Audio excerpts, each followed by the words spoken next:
The public feud between President Trump and Elon Musk has stunned Washington and left allies of both men in shock and disbelief. What does this bromance blow-up mean for you? Well, probably more than you think. I'm Elizabeth Vargas, and America's News starts right now. Tonight, without me, Trump would have lost the election. The world's richest man and most powerful man, once best friends, now at battle stations in an ongoing online spat. Elon and I had a great relationship. I don't know if we're well anymore. Elon Musk taking aim at the president's big, beautiful bill, while Trump threatens to cancel Elon's government contracts. How far will it go, and what does it mean for the country? Then, could Sean Diddy Combs be kicked out of his own trial? A judge chastising him for his behavior in court. Could his behavior have influenced the jury? And later, a NewsNation exclusive on the East Palestine train derailment. Newly released documents revealing how the Biden White House interfered with the release of public information, sparking outrage within the EPA. But first, remember when Elon Musk said he loved Donald Trump as much as a straight man can love another man? Well, we're learning tonight that hell hath no fury like a billionaire scorned. Just 6 days after President Trump gifted Musk a golden key to the Oval Office, the bromance between the world's richest man and the world's most powerful man is unraveling before our eyes. It's getting ugly, and it could get even uglier even while we're on the air. This feud started over Trump's so-called big, beautiful bill, which Musk, the fiscal hawk, has urged lawmakers to kill, calling it a pork-filled abomination. This afternoon, during Trump's sit-down in the Oval Office with Germany's new chancellor, reporters asked the president to respond to Musk's criticism of Trump's legacy legislation.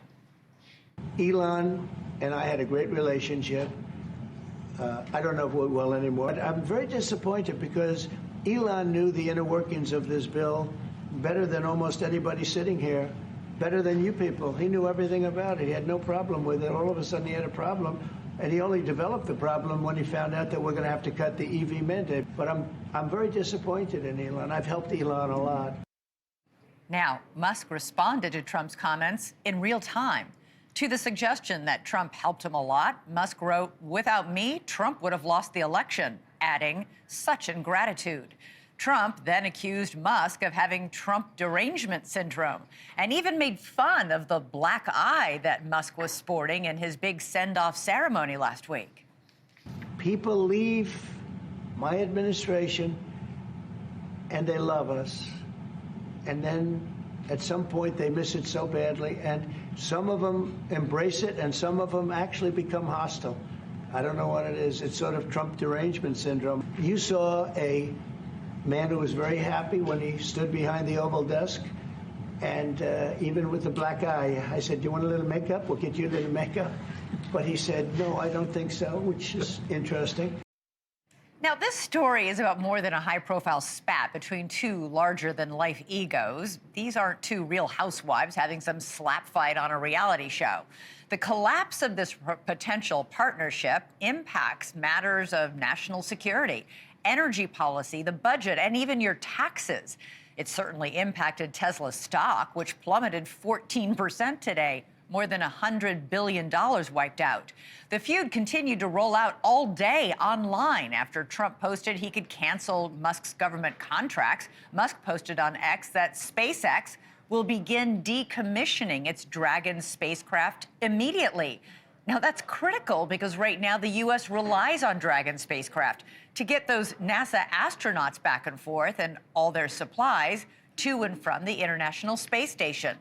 Musk then got personal and nasty, posting what he called, quote, "a really big bomb," writing, "Donald Trump is in the Epstein files. That is the real reason why they have not been made public. Have a nice day, DJT." He then added, "Mark this post for the future. The truth will come out." Now, Musk's war of words came after Trump posted on Truth Social that, quote, "the easiest way to save money in our budget, billions and billions of dollars, is to terminate Elon's government subsidies and contracts," and another post in which Trump said Elon was wearing thin. I asked him to leave. I took away his EV mandate that forced everyone to buy electric cars that nobody else wanted, adding he just went crazy. All right, there's a lot to get through today. Let's start now with Joe Khalil, live for us on Capitol Hill. Joe, how's the feud affecting Republican votes on this big, beautiful bill, which Trump is really urging the Senate to approve? Yeah, he is. And the way that you set this up, Elizabeth, was absolutely perfect because there were a lot of reactions, as you can imagine, on Capitol Hill today pouring out. We wanted to focus at the beginning of the day on really the substance of what is going to be a crucial bill, the key signature piece of President Trump's legislative agenda, and we simply couldn't because the flow of this back and forth was just overwhelming for every senator and every House member, leaders on down, getting questions about this. Now, to the extent that it really matters, it's not just a feud between two of the world's most high-profile figures. This is going to matter if it can change votes. That's what's important. And we talked to a bunch of senators about this today. Is this going to potentially change your vote if you're, quote unquote, team Elon and think that the budget is going to be impacted, that the deficit increases? This is the sentiment we got generally was mostly no, but it's a distraction to the process. Take a listen to what Senator Roger Marshall told us today. It's a non-event. I don't care a bit what Elon is saying right now. We had an incredible positive meeting with the president yesterday. We've got a mountain here we're trying to climb, and we're not going to let anything get in our way. It's a lot different to be a CEO like Elon is than being over here. Now, that's one opinion, Elizabeth, but we heard some others who have said through the week they think Elon is right about his concerns over the spending and the deficit. Now, you already heard President Trump say that's actually not what Elon didn't like. He didn't like that EV mandates that would clearly help Tesla were going to be stripped out of the bill. And President Trump also said he doesn't like that he's no longer in the White House. So the longer that beef continues, the harder the job is for people like Speaker Johnson and Leader Thune to get everyone united on the same page, forget the distractions, of which this is a massive one. Yeah, and let's remember all these senators and congressmen were clamoring for Elon Musk's private cell phone number just a few months ago. Many lived in fear that he would fund primary challenges against them. So all that is in the backdrop as well. And we're learning that Trump met with House Speaker Mike Johnson today at the White House amid this feud unrolling. Yeah, reportedly, this was a coincidental meeting. It was not on the speaker's schedule. It was a sort of surprise. He went to the White House, presumably just to give family members a tour, and then impromptu met with the president. But he came back today. This is what he said to a group of reporters on the Hill. I don't know what motivated this disturbance to begin, but obviously it's not my fault. My way is that policy disputes are not personal, and I've tried very hard to speak with Elon over and over, and to talk with him about what I believe are misconceptions he has about this bill and what it is. He keeps calling it a spending bill. It is not. It is a budget reconciliation bill. It's something very different. It has the most historic spending cuts in the history of the Congress. He's not recognizing that, and it's not going to add to the deficit. Elizabeth, love him or hate him, Speaker Johnson's reputation is he's very even-keeled. He went to Twitter today to acknowledge Elon Musk in what felt like the most frustrated post that I've ever read from Speaker Johnson. He's clearly trying to mediate this. He clearly thinks Elon's opinion is important and could sway at least public opinion. So he's trying to sort of get him back in the fold, but obviously today, that has not worked. Yeah, he's not just the world's richest man, Elon Musk. He owns the preeminent platform on social media that so many feel like they live and die by. Joe Khalil, thank you. Joining me now is national political reporter at The Hill, Julia Manchester, and Dennis Neal. He's the author of The Leadership Genius of Elon Musk. He's also the former managing editor at Forbes. Julia, I'll start with you. The Wall Street Journal put it this way: the speed with which the relationship between the two men deteriorated has sent shockwaves through the Trump administration, with one stunned official calling the fast unfolding events on Thursday, quote, unbelievable. It goes on to report that Musk's attacks have infuriated many in Trump's inner circle. Yeah, remember, Elizabeth, just last week, Donald Trump was sending Elon Musk off as, on his official going away tour event, if you will, from the White House in his capacity as a senior advisor to the president. Then we started to see Elon Musk really ratchet up this criticism over this big, beautiful bill.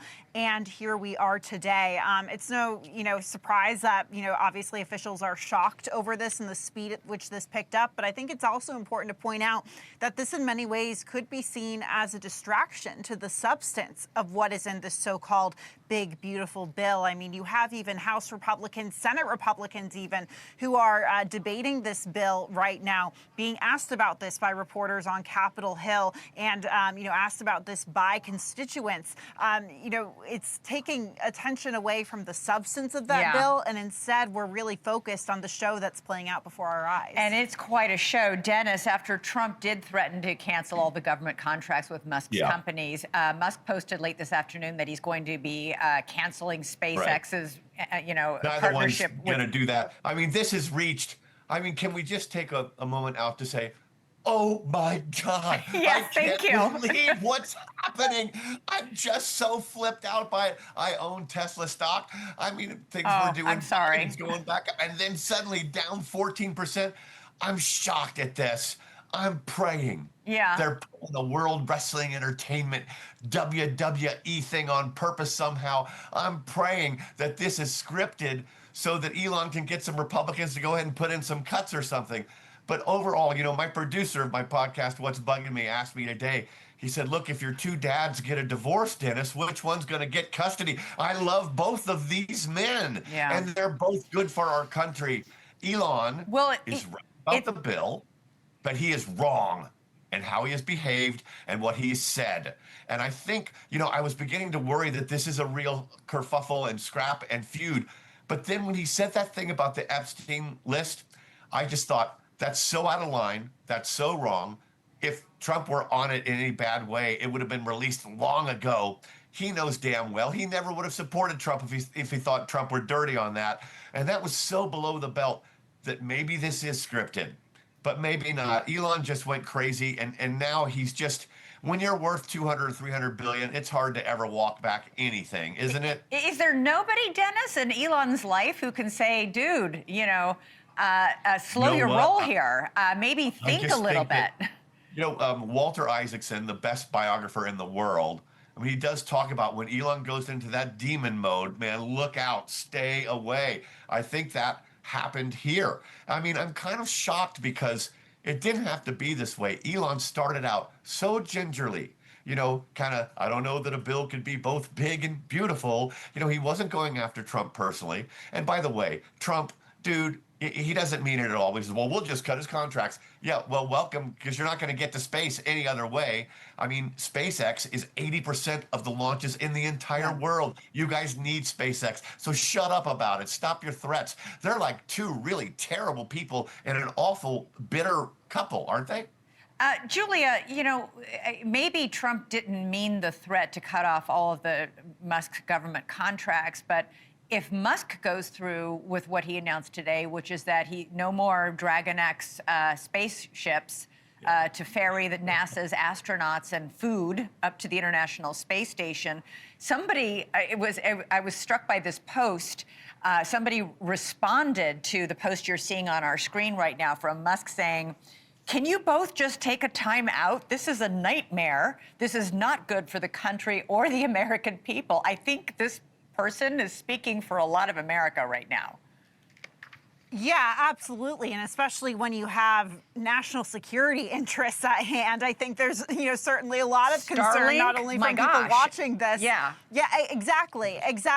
But look, just to bring it back to, I think, the topic of this conversation, the emotion behind the feud between these two men, this breakup that we're seeing happen between our eyes. I mean, we're seeing a lot of irrational statements being thrown back and forth. I thought it was very interesting that Elon Musk went as far to say today that President Trump Trump wouldn't have been elected in 2024 if it weren't for him. Well, a few months ago, Elon Musk suffered a very big blow when he poured millions of dollars into a Wisconsin Supreme Court race and lost. So, I'm curious to see, we're in the heat of the moment right now, but when you have national security at hand, reputation at hand, I think these two need a cooling off period.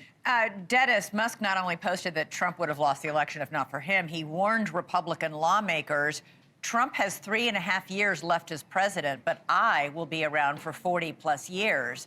That's a not so veiled threat. Yeah, and this is right after he declared publicly in an interview, oh, I'm kind of done with politics. I think I've done enough. They keep pulling him back in. But you know what? Neither one of these guys is going to go through with these threats. They're big talkers. They're big egos. They're both feeling hurt right now by the other. And I understand you two guys now. Come on, just put down your weapons. Pick up the phone. We're going to work it out. They're going to work it out. You know why? You think they're going to work it out? They're going to work it out. They need each other, both of them. Julia, what do you think? Well, look, regardless of whether they work it out or not, this feud could have serious consequences, particularly when it comes to this legislation. This legislation, could potentially cut Medicaid, for example. That's what critics are saying, SNAP benefits, et cetera. So, and we have Republicans raising those concerns. Other Republicans say it doesn't cut enough, who are siding with Elon. So regardless of what happens, this feud could impact this very big piece of legislation that could have a huge impact on Americans for years to come. Yeah, this is a bill that President Trump says defines his legacy. He has a lot writing on this bill. Yeah. He has put a lot of work into this bill, and he is really counting on Congress to pass it. We shall see. Dennis Neal, Julia Manchester, great to have you both on the show. Thank you so much. All right, coming up for us, we're going to switch gears. Could Sean Diddy Combs, music mogul, huge music mogul, could he be kicked out of his own criminal trial? The judge today threatened to do just that if he doesn't stop making faces at jurors in the courtroom.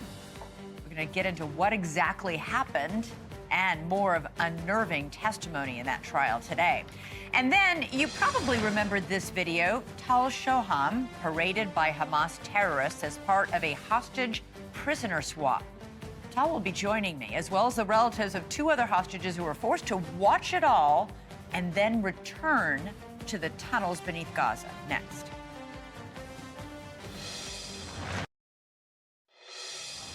All right, we had more lurid testimony today in the Sean Diddy Combs sex trafficking trial as another alleged victim testifying under the pseudonym Jane took the stand.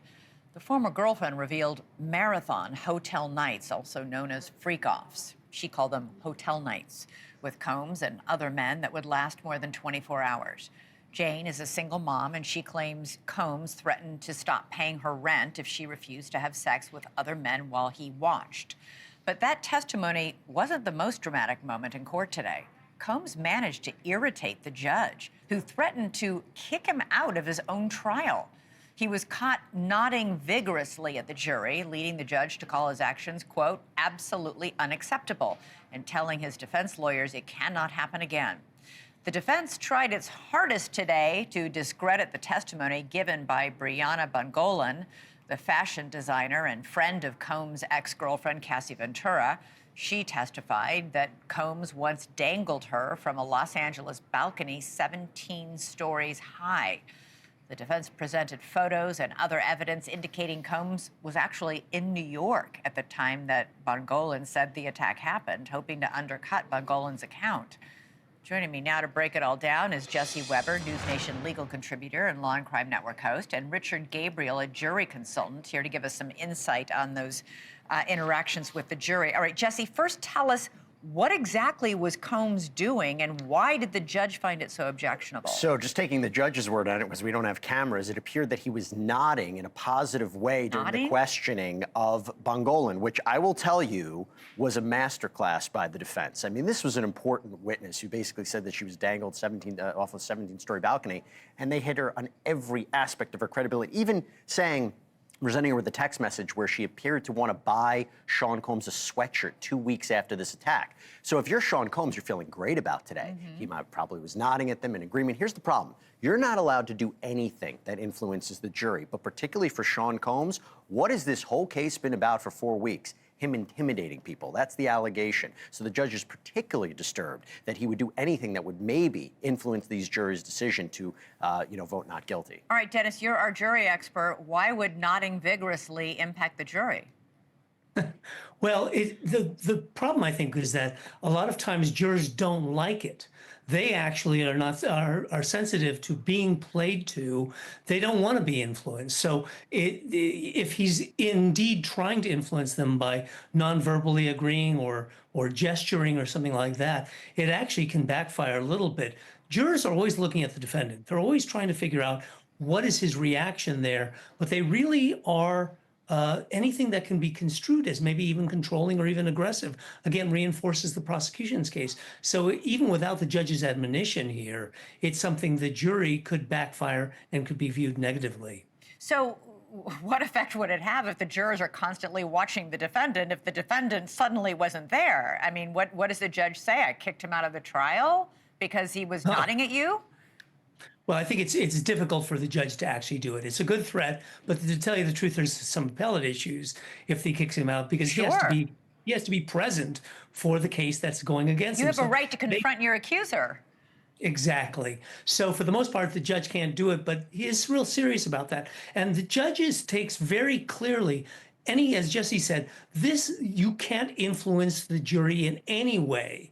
And so even non-verbally, things like that can be construed as the attempt to influence him. And I think there's some real emphasis being put on the defense team to go, hey, control your client. That being said, when I'm working with defendants on cases, I actually don't want them to make any contact. I want them to disappear from the courtroom because you put the prosecution's case on trial. You don't want your presence and somehow your personality to all of a sudden be front and center.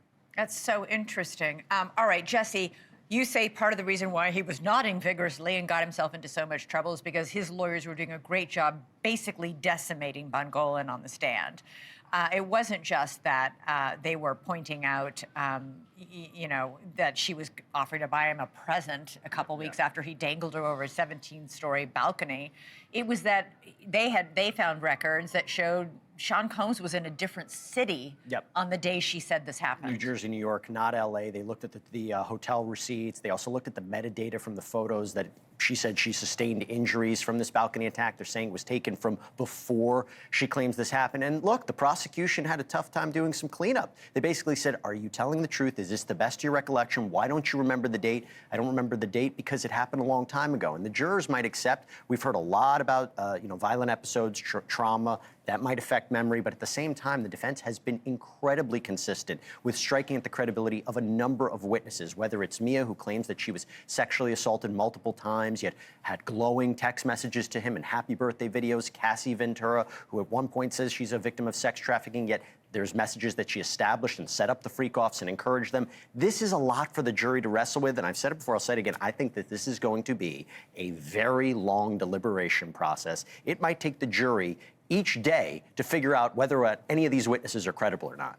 Dennis, how does that, I'm just curious, when they go into that jury room at the end of this whole thing, there are a lot of witnesses here. There is a lot of conflicting testimony here. There is a lot of very graphic testimony and video and photographic evidence they've been asked to look at. This jury is going to have a huge job ahead of it. They do. And deliberations typically fall out one of two ways. There's what we call verdict-driven deliberations, where basically the foreman says, okay, let's go to the questions, how many yeses, how many nos, and they go around. Those typically are much quicker deliberations. However, there's also what we call evidence-driven, in which jurors do pore over the testimony, and they try and parse it out and figure out, how do you think about this witness, and how does it all add up? Especially because these charges involve racketeering. So it has to go to an enterprise. The truth is, obviously, he doesn't come across as a really good guy in this trial. That's putting it very mildly, Richard. Very mildly. Yeah. Jesse, you were sounding at the beginning of the week like you thought prosecution might win its case. You still think so? I think despite the problems in some of these witnesses, they have definitely built the building blocks for racketeering, whether it's forced labor, you look at the assistants, whether it's arson, another underlying crime of racketeering, Kid Cudi, Maybe sex not trafficking. everything. I think that they are 75% there for racketeering. I think they've proven sex trafficking with Cassie, and I definitely think they have proven transportation to engage in prostitution, literally moving people for the purposes of sex work. We haven't heard the defense's case. We have not heard the defense, and we will see. Jesse Weber, Richard Gabriel, thank you both so much. Really appreciate it. Coming up for us, remember this horrific story of a man held hostage by Hamas for 505 days.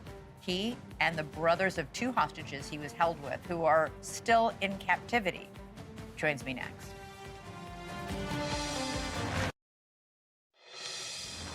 All right, we turn now to the Gaza war. Israeli forces have recovered the bodies of an Israeli-American couple who were killed in the October 7th, 2023 terrorist attacks. Israeli Prime Minister Benjamin Netanyahu said the remains of Judith Weinstein Haggai and Gadi Haggai were recovered in a special operation. This comes as the families of several hostages met with officials at the White House Tuesday night, including one of our guests who was released by Hamas in February after more than 500 days in captivity. Hamas terrorists paraded Tal Shoham and 5 others on a stage as part of a hostage prisoner swap and a ceasefire deal with Israel that Hamas turned into a spectacle of terrorist theater. But that wasn't enough for Hamas. No act of savagery ever is. The terrorists forced 2 other hostages to watch their sick show from a nearby van.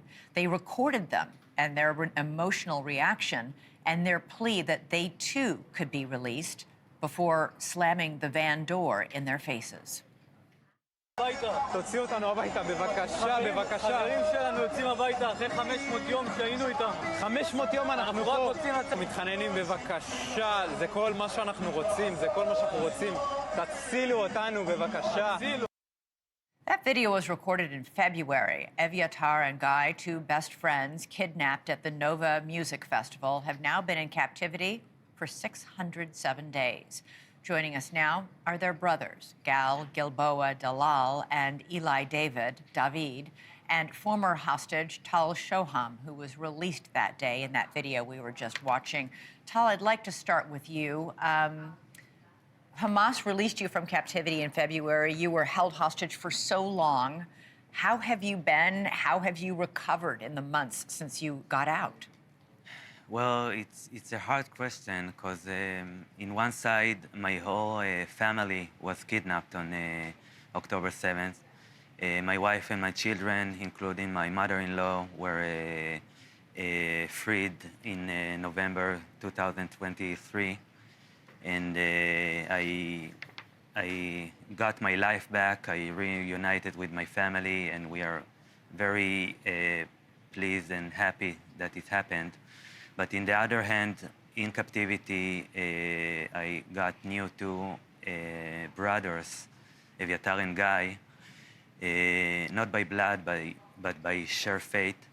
And right now, I'm doing everything in my power, and the whole family is gathered to help in that, to try to assist them to be released from captivity. Yeah, you wrote an essay about your time being held hostage with Eviatar and Guy. You wrote that you were held for 8.5 months in a Hamas tunnel, just 40 feet long, less than 3 feet wide. We slept on soaked mattresses, shared a single pita a day, and took turns whispering stories from home to keep ourselves sane. We were strangers when we entered that darkness, but we became brothers. When you saw that video that was taken of Eviatar and Guy in the van, hoping they too would be released, only to be denied the chance, wow, that must have been heartbreaking. Yeah, it is. Knowing what they are going through right now in this moment, the hell that they are going through, is really heartbreaking. You know, it's really difficult to express the reality of being a hostage in a terror organization custody. And it's really undescribable what they are going through right now. Gal and Eli, your brothers are the two men we're watching. We were just watching just now. And you had to watch that video. As painful as it was for you, it was, at least for you, confirmation they're still alive. Yeah, you know, the first time we watched the video, me and Eli both were in CPAC, and Trump was speaking, and he was recognizing us that we're there. And our phone went off, and we saw the video for the first time. And it was the first time we saw our brothers for 500 days. And yeah, you first think about how they're alive, and they're speaking to us, and they're together. And it gave us some hope. But you know, when Tal returned, and he told us about what they're going through and what they have to endure in there, we understand that every hope or every imaginary that we had about what, how they're keeping them just shattered. Our brothers are being brutally abused, physically and mentally every day on a daily basis. They're treating them worse than animals. They're treating them in a way that no one would ever treat to his enemies. Not you, not us, not every country in the world would ever treat their worst enemies. That's the way they're treating two young men, beautiful men, innocent civilians that did nothing wrong to anyone in their whole life. They were kidnapped from the Nova Festival. It's a music festival about peace and love. It's a spiritual festival. That's the people that they took. Do you think, obviously they're strong, they have managed to somehow survive the brutal conditions in which they're being kept? We believe that eventually they'll come back, and the fact that they are surviving right now, it's a miracle. It is a miracle because they are being held 100 feet underground inside a terror tunnel, which is 3 feet wide and 30 feet long. They are being preserved alive with very, very small amounts of food and water. They have to do their needs right next to where they sleep and eat. And they are being tortured by their captors emotionally and physically. And somehow they survive. And while they survive, we have no choice. We cannot give up. And we need to fight for their lives. And we have to save them as quickly as possible because they are decaying right now. You did meet this week with Steve Witkoff, President Trump's special ambassador. Did you get any new information about what might be happening behind the scenes that gives you any hope that your brothers might soon be released? We have a lot of hope, and we're optimistic when it comes to Witkoff and President Trump and this administration. We are really trusting them to do the right thing and to put the pressure on whoever they need to bring them back. But there's one thing that's the main reason why we are here. We are here to emphasize the urgency. Each day that they are still there, another piece of them is dying. My brother don't have a lot of time. We don't know how much time he can survive now. And you know, you said that they are surviving, but we don't know if he survive another day. We don't know what's going on with him right now. And that's why it's so important to bring them all out now, not tomorrow, not yesterday, now, because we don't know what will happen in the future. How concerned are you about the fact that conditions seem to be deteriorating, that, by all accounts, things have gone really poorly in Gaza, that we have Prime Minister Netanyahu now threatening to overtake Gaza?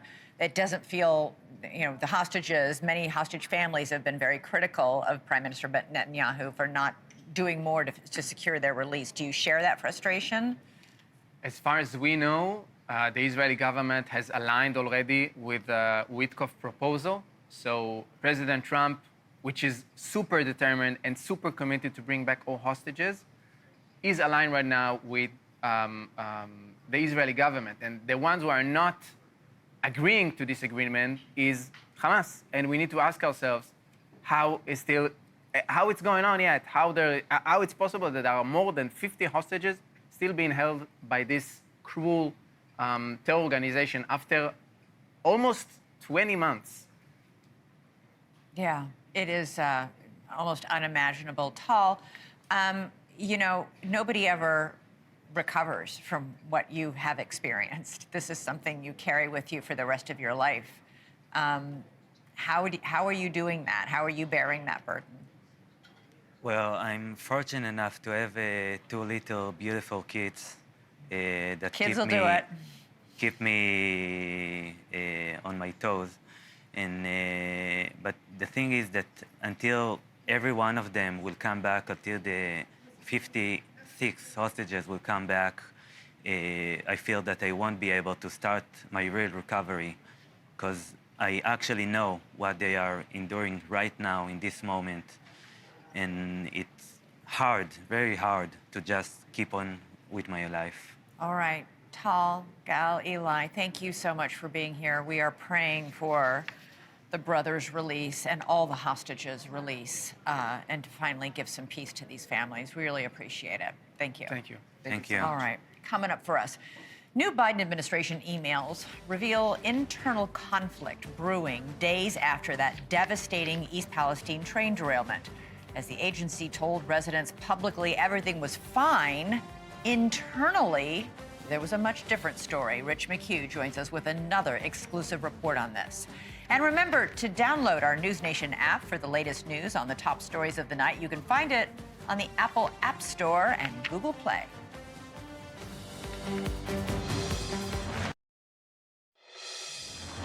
Now to another NewsNation exclusive. We know that the Biden administration's efforts to combat disinformation involved an effort to censor speech about the COVID virus and vaccine safety. But now we're learning it may have also impacted the EPA's efforts to inform the public about the 2023 East Palestine, Ohio train derailment. Rich McHugh has been breaking news on this story for the past week, as recently released records have revealed that the Biden White House, FEMA, and the EPA knew there could be carcinogens in the air, but chose to stay quiet. Rich has the latest. Hi, Elizabeth. Yeah, internal EPA documents, emails, show that an EPA official with ties to the DNC, the Biden and Harris campaigns, took over EPA's East Palestine messaging in the days following the derailment and burn, breaking protocol and against the objection of staffers. The question is why? 3 days after officials blew up 5 train cars full of vinyl chloride over East Palestine, the EPA declared the town safe for residents and allowed them back into their homes. EPA head Michael Regan doubled down on the messaging that East Palestine was safe. If we say that the water is safe and the air is safe, we believe it because we've tested it and the data shows it.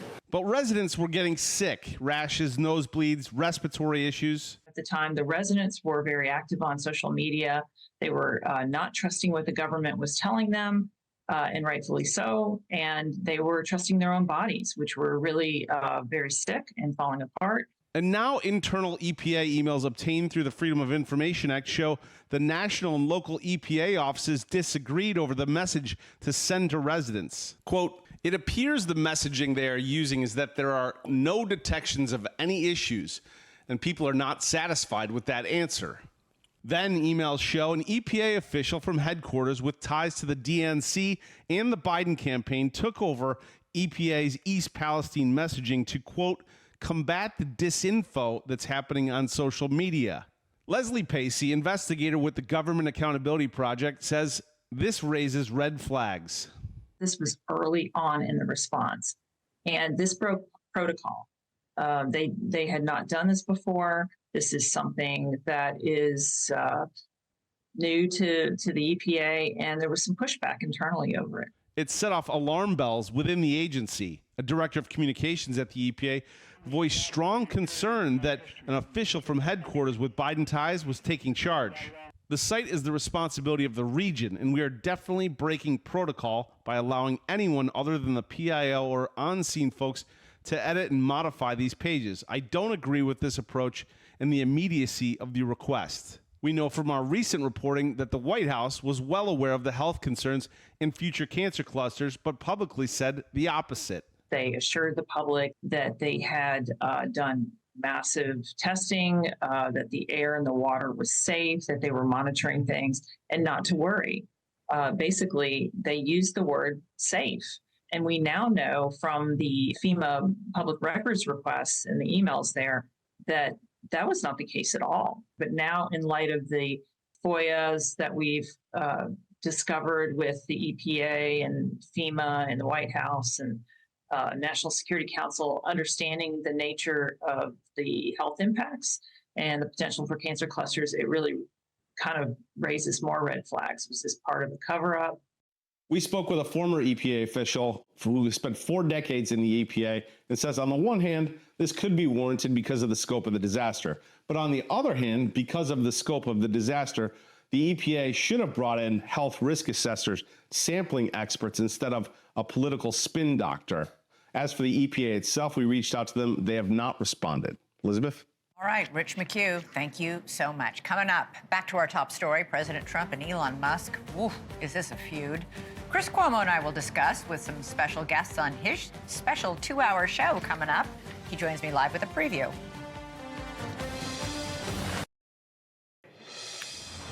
All right, if only you heard what's happening here during commercial breaks. I swear I think it's the best part of the show. Chris Cuomo's joining me now. He's got another 2-hour special coming up tonight. There's so much to talk about.